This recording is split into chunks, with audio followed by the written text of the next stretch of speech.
আসসালামু আলাইকুম সুপ্রিয় শিক্ষার্থীবৃন্দ, আজকে আমরা জাহাঙ্গীরনগর বিশ্ববিদ্যালয়ের যে সাবজেক্ট চয়েসের ডেট দিয়েছে 18/1/2026 থেকে 28/1/2026 পর্যন্ত, সেটা সম্পর্কে তোমাদের একটা বিস্তর ধারণা দেব। তো তোমরা সবাই জানো জাহাঙ্গীরনগর বিশ্ববিদ্যালয়ের এডমিশনের রেজাল্ট প্রকাশিত হয়েছে। তো সেই এডমিশনের রেজাল্ট প্রকাশিত হয়েছে শিফট ভিত্তিক মেধা তালিকা অনুযায়ী ফলাফল প্রকাশ করা হলো। জাহাঙ্গীরনগর ওয়েবসাইটে দেওয়া আছে শিফট ভিত্তিক মেধা তালিকা অনুযায়ী ফলাফল প্রকাশ করা হলো এবং প্রকাশিত ফলাফল থেকে শিফট ভিত্তিক মেধাক্রম অনুসারে ভর্তি ও মাইগ্রেশন প্রক্রিয়া পরিচালিত হবে। তো ভর্তি প্রক্রিয়াটা পুরাই পরিচালিত হবে, মাইগ্রেশন সবকিছুই হবে তোমার শিফট ভিত্তিক। তোমাদের প্রত্যেক শিফটে, যেমন আমি এই ইউনিটের একটা শিফট নিয়ে আলোচনা করতেছি এবং পরে সবগুলো শিফট দেখাবো যে তোমার মেধাক্রম অনুযায়ী তুমি সাবজেক্ট চয়েস দিতে পারবে কিনা। তো আমরা এবার আসি যে এই ইউনিটে তোমার হলো কয়টা শিফটে ভাগ করা হয়েছে, ফিমেল এবং মেল, মানে হচ্ছে ফিমেল এবং মেল যারা হচ্ছে ছাত্রী আছে এবং ছাত্র আছে, কয়েকটা শিফটে ভাগ করা হয়েছে। এর মধ্যে ফিমেল যারা আছে তারা 2 নম্বর শিফট থেকে শুরু।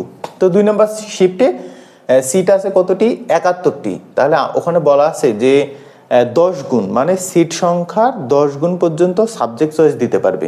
তাহলে আমার যদি 2 নম্বর শিফটে থাকে 71 সিট, তাহলে দিতে পারবে 710 জন।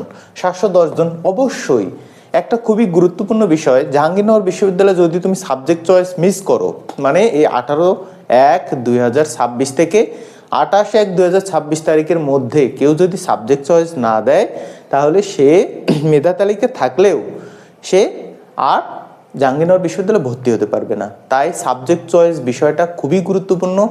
যারা সাবজেক্ট চয়েস দিতে পারবে না তারা বাতিল বলে গণ্য হবে।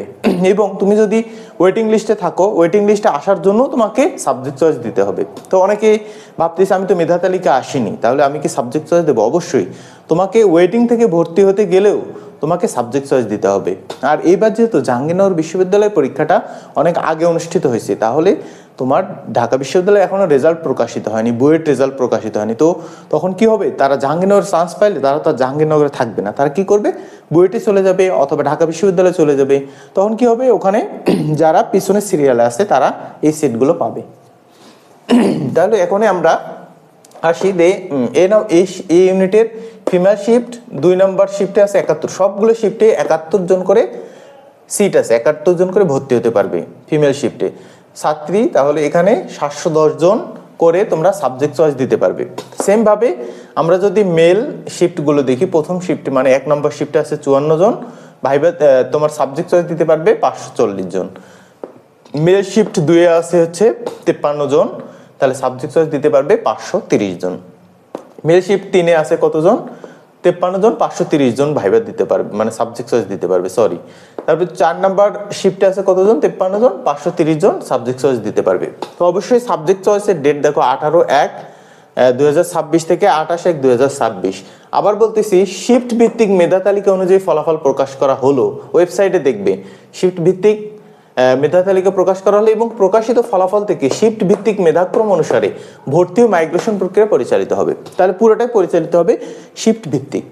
অতএব এটা নিয়ে তোমাদের আর কনফিউশন থাকার কথা না। আমি বাকি যে ইউনিটগুলো আছে, এই ইউনিটের এটা হচ্ছে সায়েন্সের ইউনিট, বিজ্ঞান ইউনিট, এটা হচ্ছে গাণিতিক বিভাগ। তাহলে এখানে তোমাদের এই শিফটগুলো আছে, আমি বাকি শিফটগুলো তোমাকে দেখাচ্ছি।